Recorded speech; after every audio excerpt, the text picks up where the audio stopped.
제가 오늘 설교 제목을 처음에 드디어 로마로 간다 이렇게 제목을 붙였다가 제가 조금 설교의 내용에 초점을 두고 제목을 마지막에 바꿨습니다. 드디어 로마로 간다. 이제 로마로 간다. 사도행전 19장에 보면 바울 사도가 하나님으로부터 들은 음성을 제자들에게 이야기하면서 이렇게 말합니다. 마게도냐와 아가야를 거쳐 예루살렘에 가기로 작정하여 이르되 내가 거기 갔다가 후에 로마도 보아야 하리라. 그러니까 예루살렘 가지 마세요 그럴 때 제자들에게 나 예루살렘 간다. 가면 어려움을 겪습니다. 그래도 간다. 예루살렘 갔다가 로마도 간다. 그 이야기예요. 근데 23장으로 넘어가면 23장 11절에 주님께서 바울에게 하신 말씀이에요. 이건 바울이 이제 감옥에 있을 때 주께서 바울 곁에 서서 이르시되 로마에서도 증언하여야 하리라 하시니라. 그러니까 이 로마 가는 것은 주님께서 바울에게 주신 꿈이었어요. 바울의 꿈이기도 하지만 그 이전에 주님의 꿈이었고 주님의 계획이었어요. 자, 주님께서 바울을 로마로 보내고 싶어 하셨다는 이야기예요. 로마로 보내서 복음을 전하도록 해야 되겠다. 이게 주님의 계획인데, 자, 그 주님의 계획을 염두에 두고 1절을 다시 한번 읽습니다. 1절 다 같이 읽습니다. 우리가 배를 타고 이달리아에 가기로 작정되매 바울과 다른 죄수 몇 사람을 아구스도대의 백부장 윌리오란 사람에게 맡기니. 이제 이 이탈리아죠. 이제 로마로 간다는 이야기예요. 이제 바울이 이제 우리가 로마로 가기로 결정이 됐다. 이제 로마로 간다는 거예요. 여러분. 그동안 우여곡절이 있었어요. 못 갈 줄로 생각할 정도로 아주 상황이 꼬이고 막히고 안 풀릴 때도 있었어요. 그런데 기어코 로마로 가는 거예요. 왜요? 바울의 의지가 강해서 불굴의 의지로 모든 난관을 뚫고 모든 시련을 극복하고 로마로 기어코 간다. 성경은 이 말을 하는 게 아니에요. 수많은 우여곡절이 있고 난관이 있고 시련이 있고 막히는 것이 있고 꼬이는 것이 있었지만 주님의 계획은 주님의 계획대로 된다는 이야기. 할렐루야. 주님이 계획하신 것은 주님이 이루시는 줄로 믿습니다. 주님이 뜻하신 것은 주님이 그 일을, 그 계획을, 그 목표를, 그 꿈을 반드시 이루시는 거예요. 그러니까 주님의 뜻 안에서 될 일은 되는 거예요. 우리가 노력한다고 되고 노력 안 한다고 안 되는 게 아니고 우리가 기도한다고 되고 기도 안 한다고 안 되는 게 아니라는 거예요.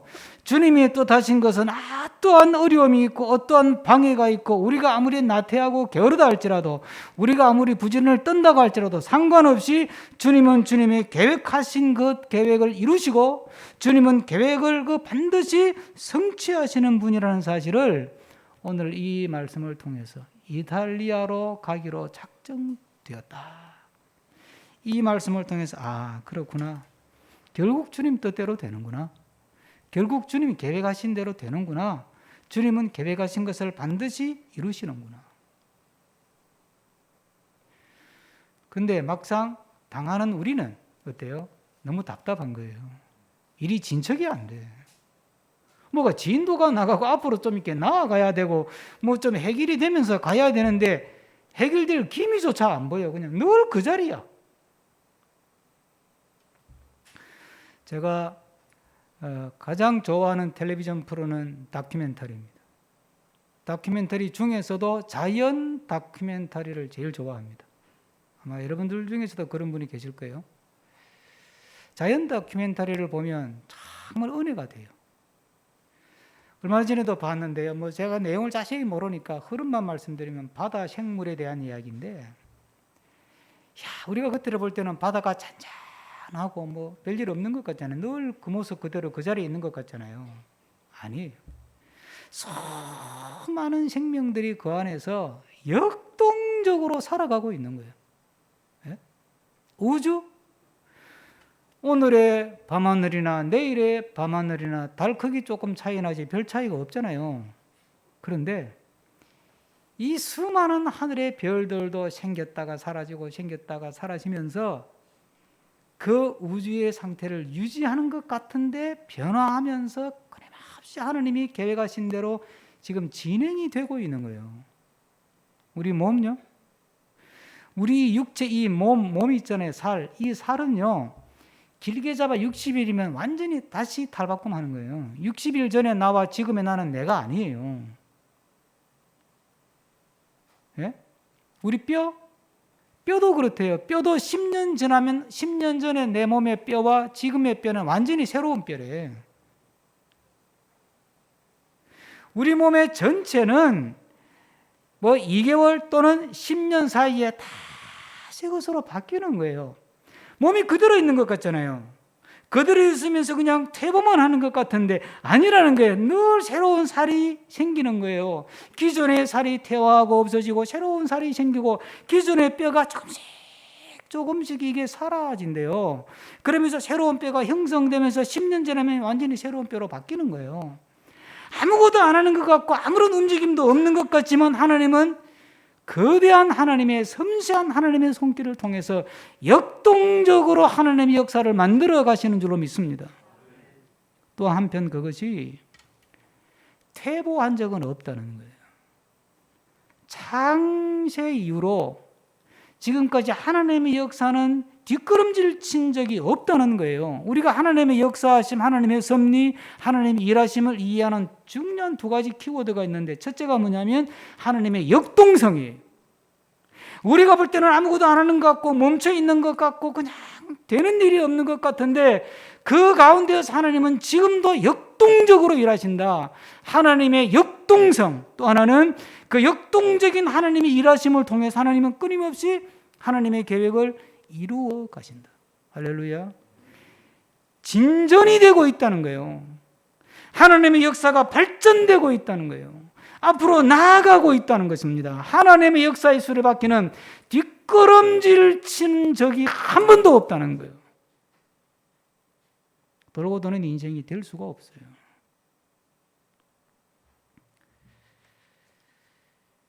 오늘날 무신론적 성향이 점점 고조되고 또는 종교를 갖지 않는 무종교적인 성향을 가진 사람들이 폭발적으로 늘어나면서 전 세계 종교 인구가 줄어들고 기독교 인구도 줄어들면서 또 한쪽에서는 늘어나고 그러고 있다는 거 아시죠?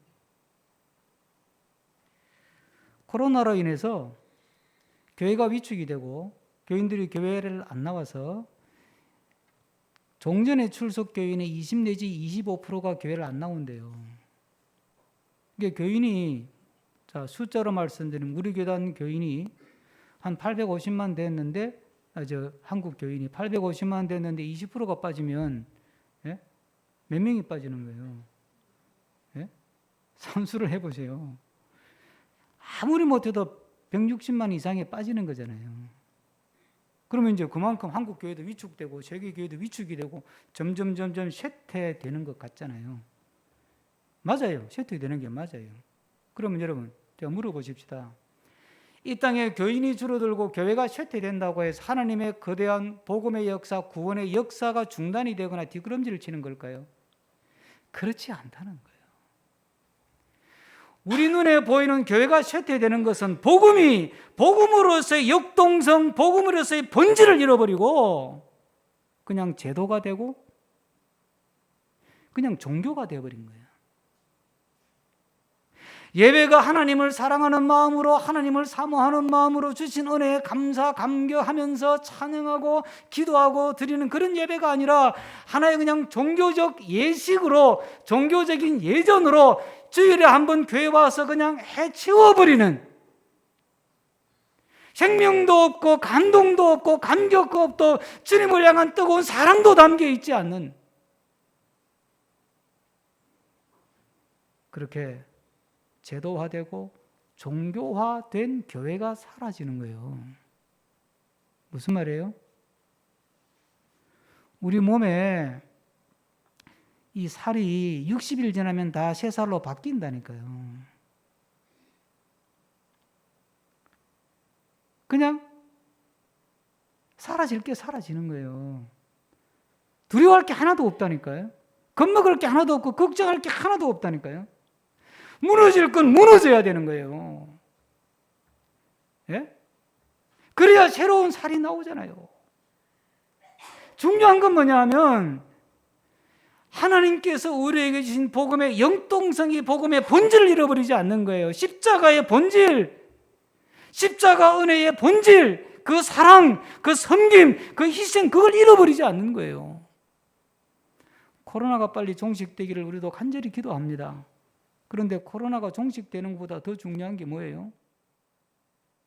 코로나가 종식돼도 우리가 복음의 본질로 돌아가지 않으면 아무 소용이 없는 거예요. 그냥 우리가 다니는 게 좀 편리해질 뿐이고 모여서 교인들 예배드리고 밥 먹고 수다 떠는데 조금 편리할 뿐이지 그것이 우리에게 아무런 영향이 안 되는 거예요.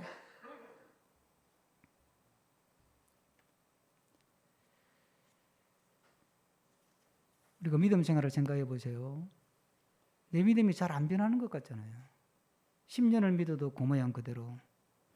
20년을 은혜 받고 기도하고 말씀 묵상하고 공부하는데도 내 믿음 그냥 그 모양 그 꼴 그대로. 나아지는 게 없는 것 같아. 그래요. 맞아요. 그렇지만 그 모습 속에서 지금도 주님은 역사하시고 지금도 주님은 일하고 계신다는 사실을 인정하고 인식하고 받아들이기를 축복합니다. 우리가 비근한 예로 콩나물 시루에 물을 부으면 물이 다 빠져나가고 되는 게 아무것도 없는 것 같아. 그런데 콩나물은 자라잖아요. 저희 교회 앞에 텃밭 꽃밭에 참외를 하나 심었는데 아무 소식이 없어 얘가. 그런데 어느 날 보니까 참외가 이따만한 게 지금 달려 있어요. 여러분 교회를 와도 꽃밭에 뭐 있나 한번 보세요 좀 제발. 뭔 일이 교회에 있는지 관심도 없고 그러지 마시고 꽃밭에 봐 이만한 게 있다니까요. 지금 절반 좀 노랗게 됐어요. 그래서 야 제가 고생 끝에 그래도 하나는 맺는구나 그랬는데 아니에요.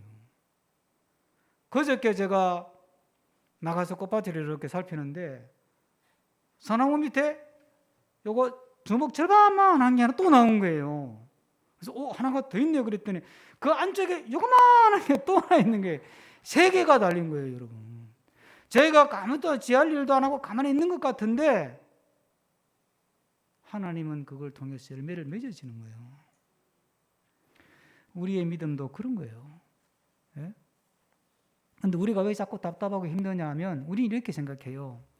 뭔가 믿음이 자라기 위해서 내가 뭔가를 더 해야 될 것 같고 주의 일을 위해서 내가 뭔가 더 뭐 이렇게 헌금도 많이 해야 되고 봉사도 더 많이 해야 되고 기도도 더 많이 해야 되고 성경도 더 많이 읽어야 되고 내가 뭔가를 해야 될 것 같아. 우리는 그런 어떤 강박관념, 그런 어떤 부담감을 잔뜩 갖고 있는 거예요. 근데요, 내가 한다고 되는 게 아니에요. 믿음이 자라게 하는 것은 하나님이신 줄로 믿습니다. 일이 되게 하는 것도 하나님이신 거예요. 일은 하나님이 하시지 우리는 그냥 믿음으로 사는 것뿐이에요. 그러면 로마로 간다니까요. 그러면 로마로 가는 거예요. 그러면 하나님의 일이 이루어지는 거예요. 정말 두려워해야 될 것은 내가 복음의 본질, 복음의 생명력을 잃어버리지 않고 마음의 주를 사모하는 마음, 주님을 사랑하는 마음으로 그렇게 기도하고 말씀을 사모하고 예배하고 그렇게 매일매일 살아가는 거예요. 좀 격한 표현이지만 주일 한번 나와가지고 아편 맞듯이 그렇게 은혜 받으려고 하지 마시고 예배가 그런 게 아니에요. 예배가 그런 게 아니라니까요. 여러분들 트레스디아스라는 거 영성훈련 경험해 보신 분 계시잖아요. 되게 약발이 좋아요. 거기 가면 다 뒤집어져요. 다 은혜 받아요. 마지막 날 간증시키면 90%는 다 울면서 간증해요. 그렇잖아요. 가보신 분 다 알잖아요. 예? 그런데 그 효과가 얼마나 가요? 석 달을 못 간다니까. 석 달을요. 3박 4일 그렇게 구워 삶아놔도 석 달을 못 가더라니까요. 여러분, 예배라는 것이 주일 한 번 와가지고 그냥 짜릿하게 뭔가 이렇게 막 이렇게 감성적이고 감정적이고 뭔가 그런 걸 받은 것 같고 눈물을 쏙 빼고 막 그래야 그게 예배가 살아있는 게 아니라니까요. 내 심령 속에, 내 마음 속에, 내 영혼 속에 주님의 십자가의 복음과 그 은혜와 그 사랑과 그 희생과 그 섬김이 내 마음 속에 지금도 울림을 주느냐는 거예요. 그 본질이 살아있으면 이런 하나님이 하시는 줄로 믿습니다. 그러면 로마로 가는 거예요. 늘 궁금한 것이 그렇잖아요. 늘 궁금한 것이 이왕 좀 일찍 믿었으면 내가 주님을 더 잘 믿었을 텐데 이런 생각 하잖아요. 우리가 누가 보내줘가지고 잠깐 봤는데 다 듣지는 않고 우리 저 김수미 씨 탤런트 입이 건 분 있잖아요. 탤런트 맞죠? 그분이 전주 신흥동 그 월명동 그 동네 사람이더만 그 신흥교회를 자기 할아버지가 지었다더만. 요즘 예수님 믿는데요. 열심히 그래 막 간증도 하고 가끔 하고 그러는데 그거 좋다고 들어보라고 해서 앞에 한 10분 잠깐 들어봤는데 첫 마디가 그거예요. 이제 CBMC라고 기독 시립인회 해석을 했더라고 간증을. 첫 마디가 뭐냐면 내가 예수님 믿고 나니까 진작에 믿었더라면 더 잘 믿었을 것 같아. 제가 그 소리 듣고 이게 그건 당신 생각이요. 진작에 믿었으면 더 주님을 깊이 알고 진작에 믿었으면 더 주를 위해서 많이 좋은 일을 많이 했을 것 같대. 아니에요. 주님이 부르실 그때가 가장 빠른 때인 줄로 믿습니다. 주님이 부르시는 그때가 가장 정확한 때예요. 그건 우리 생각이라니까. 우리 생각. 본문에 보면 이 바울에게 주님이 이제 로마 선교회 사명을 주셔가지고 로마로 보내잖아요. 이제 가잖아요. 그런데요, 여러분 같으면 어때요? 여러분 같으면 이제 로마로 가면 빨리 가야 될 거 아니에요. 로마에 이제 빨리 가가지고 그동안 고생해가지고 우여곡절 끝에 겨우 이제 로마로 가는데 그러면 그냥 탄탄대로가 열려가지고 막 순풍에 돋다든지 샥 해가지고 빨리 로마 전국을 다니면서 주 예수를 믿어라. 그러면 너와 내 집이 구원을 얻으리라. 그래도 지금 시원찮은 판이야. 지금 단기 선교팀 하나 보내놨더니 막 바로 탁 직항 타고 가가지고 바로 짐 풀고 막 전도하러 다녀야 되는데 이게 웬걸? 배 타고 항구 하나 건너가는데 며칠이 걸리는 거야. 오늘 본문이 그 이야기 하잖아요. 7절 봐요. 7절. 다 같이 7절 읽습니다. 배가 더디가 여러 날 만에 간신히 니도 맞은편에 이르러 풍채가 더 허락하지 아니하므로 살모네 앞을 지나 그레데 해변을 바람막이로 항해하여 간신히 갔대. 그 다음에 8절에서도 봐요. 간신히 그 연안을 지나 미항이라는 데 또 갔대요. 이 학자들이 또 이렇게 또 우리가 할 수고를 대신해 주는 사람이 연구한 학자들이잖아요. 학자들이 이 거리를 계산해 보니까 233km가 나온대요. 이 본문의 거리가.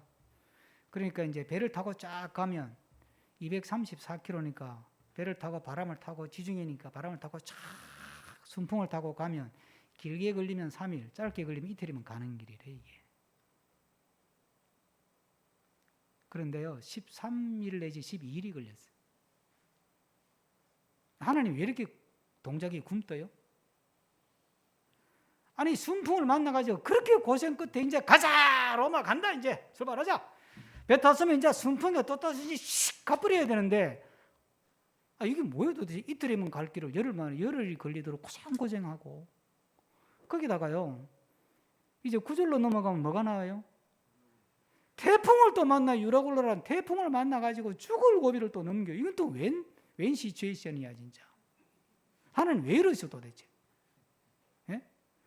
빨리 지금 로마 가서 한 영혼이라도 더 구원하고 로마 가가지고 한 사람이라도 더 전도해가 예수 믿게 만들고 하나라도 개척교회 하나라도 빨리 교회를 더 세워야 될 판에 뭐 지금 시간이 남아돈다고 이렇게 뺑글뺑글 돌리고 그렇게 죽을 고생하게 만들고 진을 다 빼고 뭐 하시는 거냐고 도대체 이게 이해가 안 되잖아요. 이해가 돼요 여러분? 우리 교회만 봐도 이해가 돼요. 개포동 교회 빨리 정리가 돼야 뭐가 해볼 텐데 안 되잖아 지금 이게 이해가 안 돼 나도 여러분 참 우리 교인들은 다 필이 타고 오죠.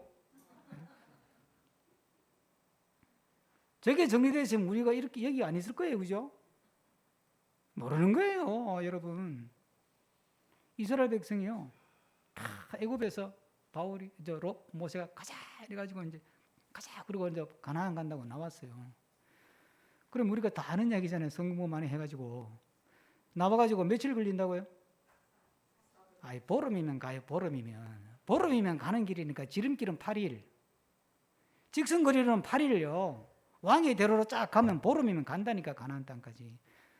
그런데 얼마 걸렸다고요? 40일 걸리는 거니까. 그럼 봐요. 하나님이 가나안 땅에 보내준다 그러고 불러내놓고 가나안 땅에 보내는데 하나님이 지금 관심이 있어요 없어요? 아니 이해가 안 되시나? 자, 너 이제 로마로 가라 그래놓고 이제 로마로 가자 그래 출발했어. 그래놓고 또 막 괜히 바람을 일으켜가지고 배가 뺑글뺑글 돌고, 예?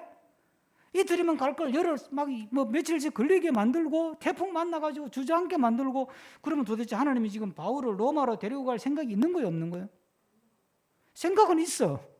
근데 행동은 너무 굼뜨는 거예요. 그러면 하나님의 관심은 어디에 있는 거예요? 바울이 로마에 가서 한 영혼이라도 더 구원하고 개척교회 하나라도 더 세우는 데 관심이 있는 게 아니라는 이야기예요. 그건 하나님이 하실 일이고 영혼을 구원하고 교회를 세우는 것은 주의 일이고 주님이 담당하실 일이야. 바울은 그냥 심부름꾼이야. 그렇죠? 하나님의 관심은 뭐예요 도대체? 너희들이 가나안 땅에 들어가는 것도 중요하고 로마로 가는 것도 중요하고 내 계획이지만 그 전에 너희들이 내 백성이 되라는 거 아니야. 내 백성이 먼저 되라.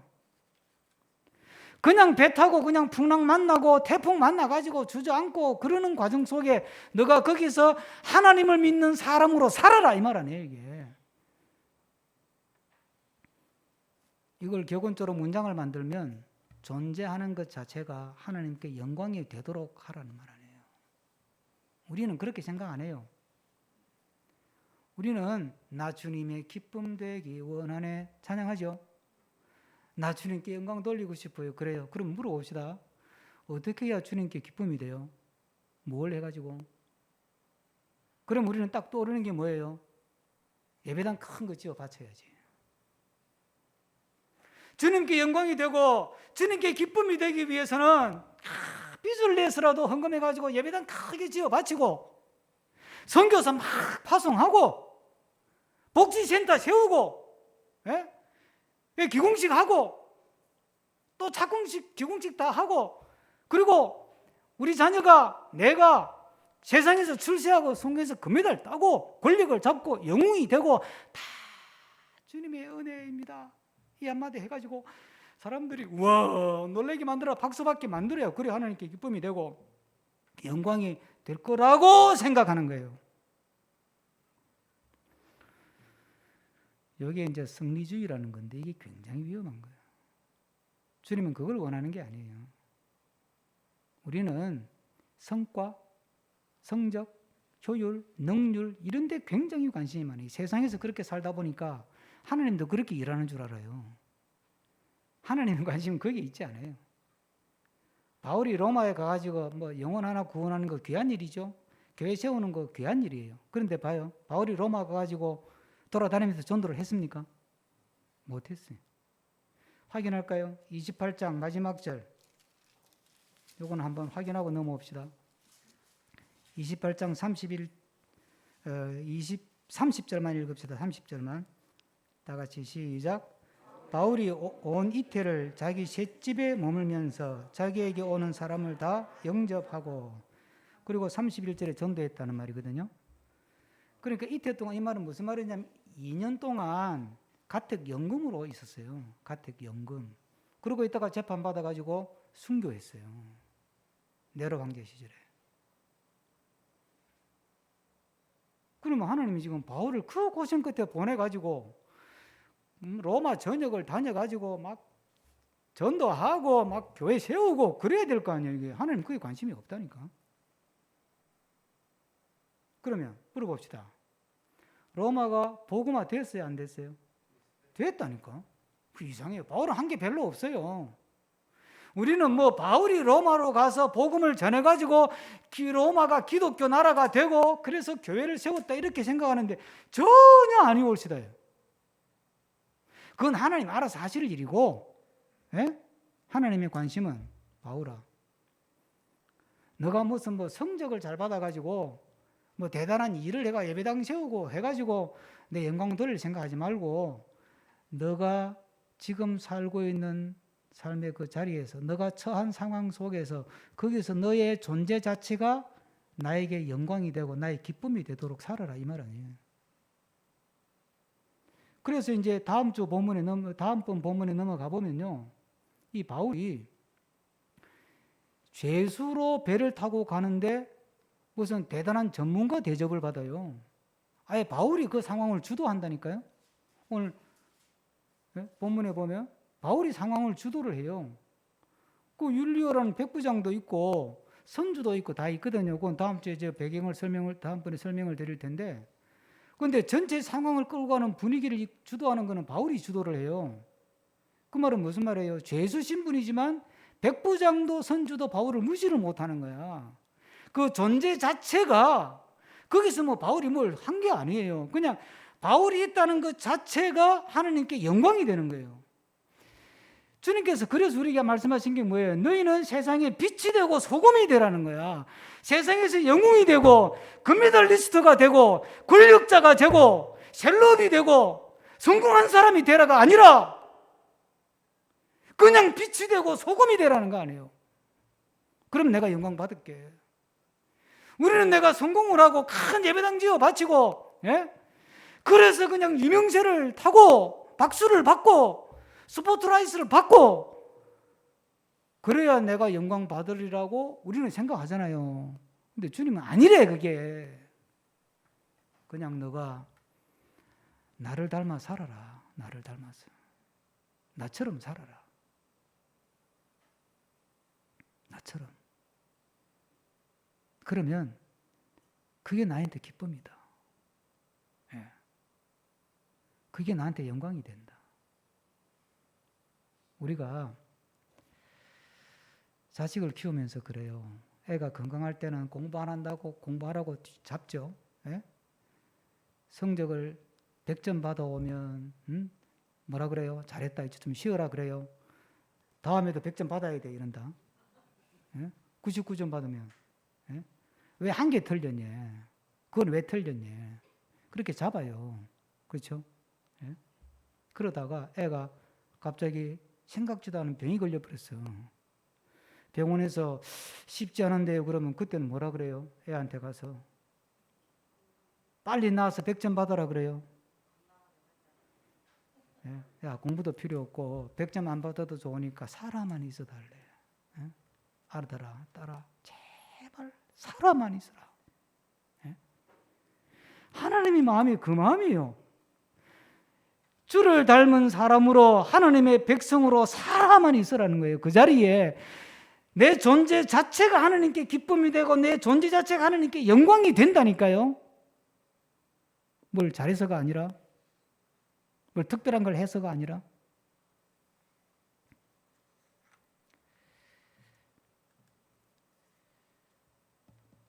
근데 바울이 이렇게 사명을 따라 가는데도 계속 시련을 겪잖아요. 왜 그럴까요?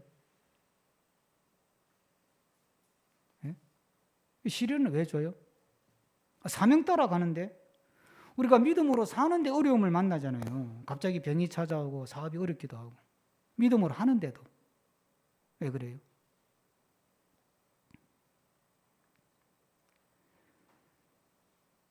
우리는 이렇게 생각해요. 믿음 생활하면 만사 형통이고 뭐 순탄한 길 열린데, 여러분 성경은 그렇게 말하지 않아요.